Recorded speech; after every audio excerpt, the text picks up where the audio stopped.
그때 증인은 그럼 투자위원회 결정에 대해서도 따로 보고를 받으신 건가요? 투자위원회에서 전문위원회 부의하지 않고 투자위원회에서 결정 표결로 나서 결정을 네. 하고 나선 건 7월 10일이었고요. 네, 예. 제가 그 이후로 아마 7월 12일 경으로 기억합니다만, 그때 제가 그 그때도 결과 보고를 받은 받으셨어요? 것으로.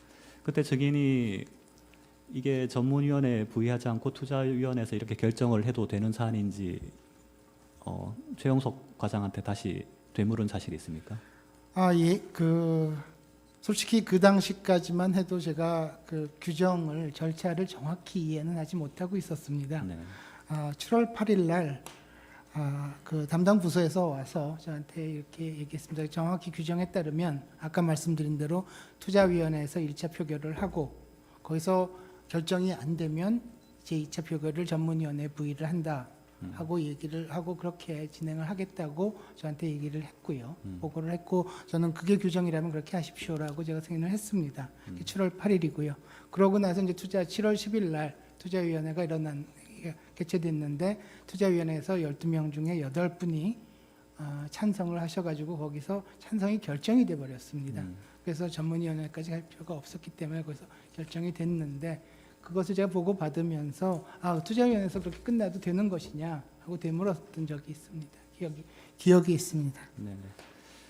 그 8의 다항은 생략을 하겠습니다. 그런데 어쨌든 이 삼성 합병 건을 전문위원회에 따로 부의하지 않고 투자위원회에서 결정을 하는 바람에 그 전문위원회에서 따로 뭐 문제 제기가 있었죠. 그래서 제도 개선을 해야 되는 게 아니냐 이런 중요한 건에 대해서는 이제 반드시 전문회를 거치도록 해야 되는 게 아니냐 하는 요구가 있었죠. 예, 있었습니다.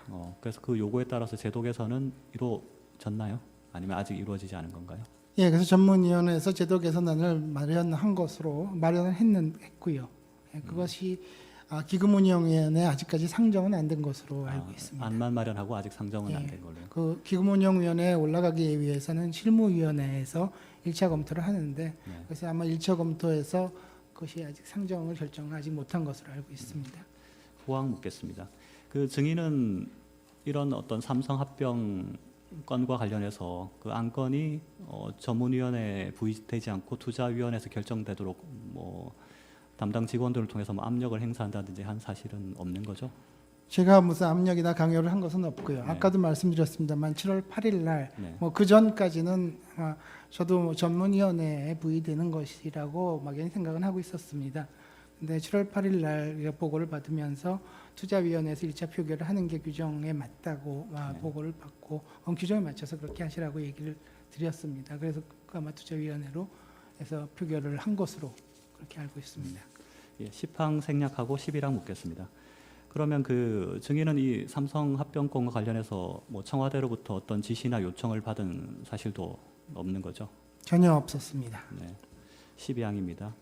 그 증인은 이 삼성 합병권 관련해서 삼성 측으로부터도 따로 어떤 요청이나 요구를 전혀 없었습니다. 그런 사실도 없죠. 네, 그럼 의결권 행사 전문위원회 위원 박창균과의 통화 관련해서 몇 가지 묻겠습니다. 13항이 증인은 그 이 삼성 합병권과 관련해서 그 전문위원회 위원 박창균과 통화를 한 사실이 있죠? 예, 있습니다. 증인은 박창균과 개인적으로 친분 관계가 있습니까? 예, 제 이전 직장 한국개발연구원에서 같이 근무했었습니다. 그 증인이 박창균과 통화한 시점은 투자위원회가 찬성 결정을 하고 나서 전문위원회 위원들이 여기에 반발하면서 별도 회의를 개최하기로 한 그 시점이었나요?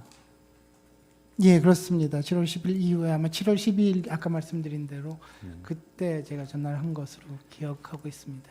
당시 증인은 박창균 위원에게 투자위원회가 이미 결정한 사안이고 절차상 문제도 없으니 시끄럽지 않게 넘어가 달라는 취지로 뭐 이야기를 한 건가요?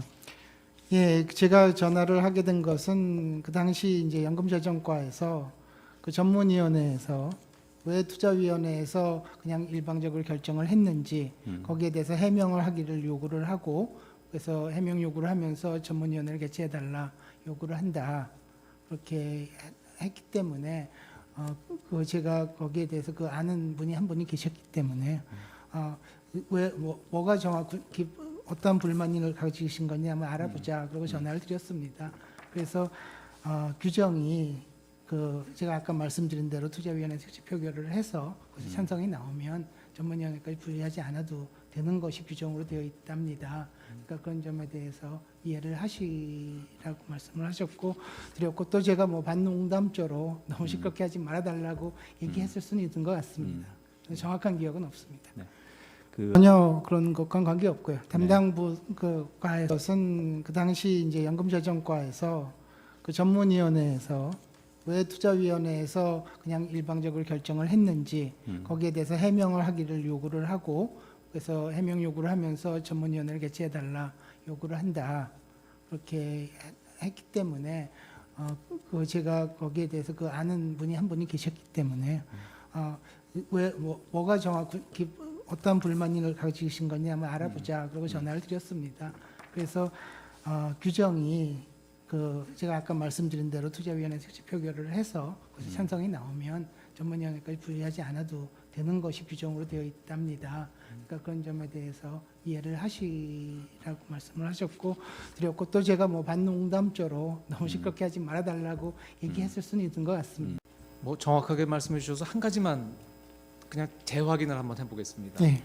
오늘 아까 저 청구인 대리인이 보여주신 조서를 한번 보셨지 않습니까? 네. 저희 지금 심판정에서는 특검에서 조사받으신 것은 하나도 나와 있질 않고요. 네. 그 검찰에서 한 번 진술하셨던 그 진술 조서만 나와 있습니다. 근데 그때 진술하신 내용하고 오늘 증언하신 내용이 다 거의 같고 한 가지 부분만 다른 것 같습니다.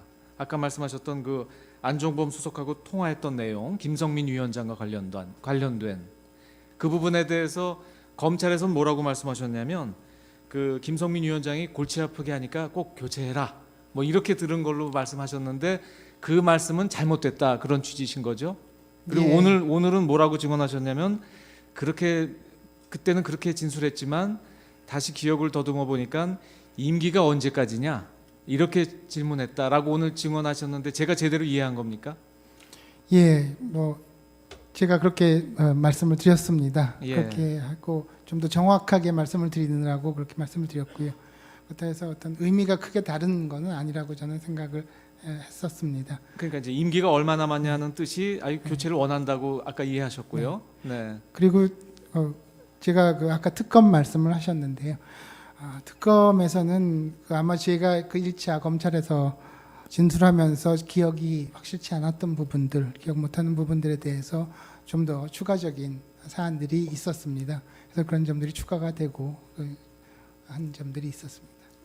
그거만 확인하면, 그러니까 검찰에서 그러니까 특검 말고요. 검찰에서 진술하실 때는 그러니까 뭐 지금 말씀하신 표현 차이 외에는 다 사실대로 말씀하셨던 건가요?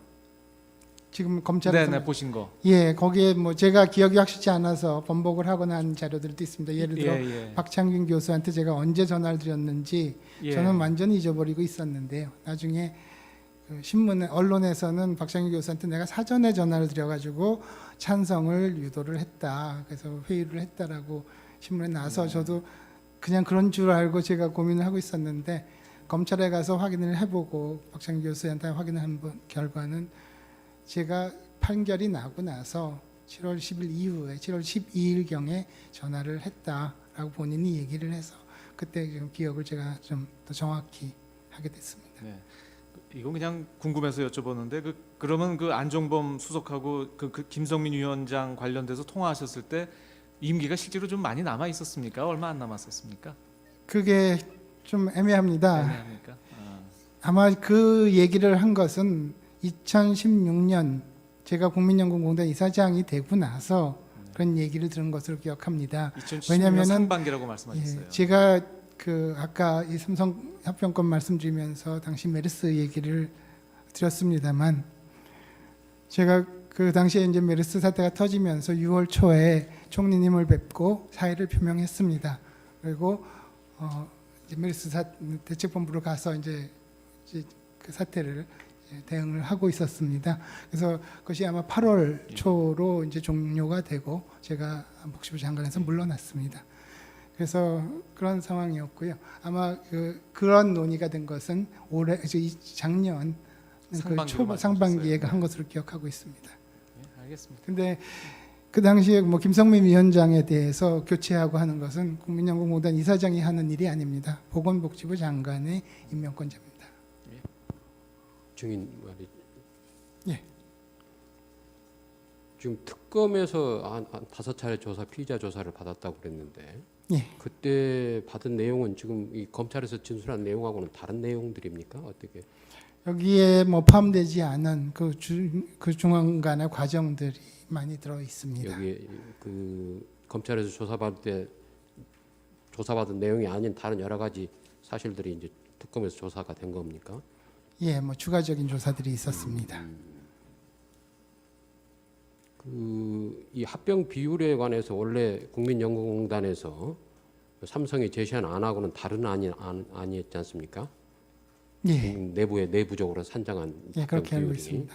그러면 그 상당히 아까 1,338억 정도의 차이가 난다고 그랬는데 그 정도 차이가 난다고 하는데 이 합병 찬성을 하려고 그러면은 그거는 지금 증인이 그 검찰에서 한 진술을 쭉 보면은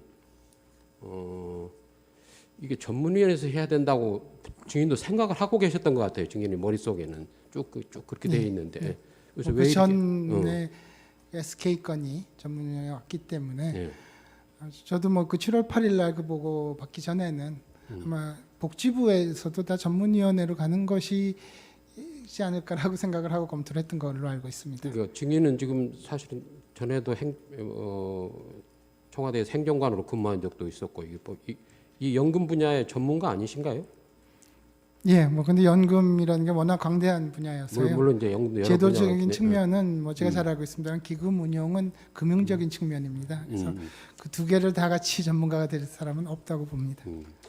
그렇다면 이렇게 비율이 내부적으로 산정한 비율이 뭐 비슷했다면 그럴 수가 있는데 이렇게 차이가 나는데 그렇다면 보건복지부 장관으로서는 복지부 산하에 이 전문위원회를 열어야 된다고 생각하는 것이 나는 자연스러웠을 것 같은데 그냥 그 조문을 왜냐하면 이 행사 기준의 기본 원칙 이런 것들을 보면은 그것이 꼭 뭐 투자위원회에서 하는 것이 꼭 아주 맞는 거다 꼭 이렇게 해석하기도 어려운 해석의 여지가 있는 부분 같은데 맞습니다. 그렇다면 복지부 장관으로서는 이거 전문위원회 행사를 한다는 그런 판단을 했어야 되는 거 아닌가요? 글쎄요, 사실 뭐 이런 의결권에 대해서 뭐 장관이 보고를 받고 또 이렇게 하는 경우가 상당히 예외적인 경우입니다. 그렇게 돼서 그리고 그렇기 때문에 제가 그 의사결정 과정이나 절차에 대해서 정확히 알지 못했던 그런 점들이 있었고요. 여기에서 아까도 말씀드렸지만은 그 투자위원회에서 표결을 한다는 것이 전문위원회를 안 간다는 게 아닙니다. 그 투자위원회에서 여러 가지 대안이 있습니다. 찬성, 반대, 기권, 중립 그리고 또 전문위원회로 보낼 것이냐 하는 대안들을 놓고 표결을 합니다. 표결을 해가지고 어떤 게 과반수 이상 나오면은 그게 그대로 채택이 되는 거고요. 찬성, 반대가 거기 과반수가 안 나오면은 그러면은 전문위원회로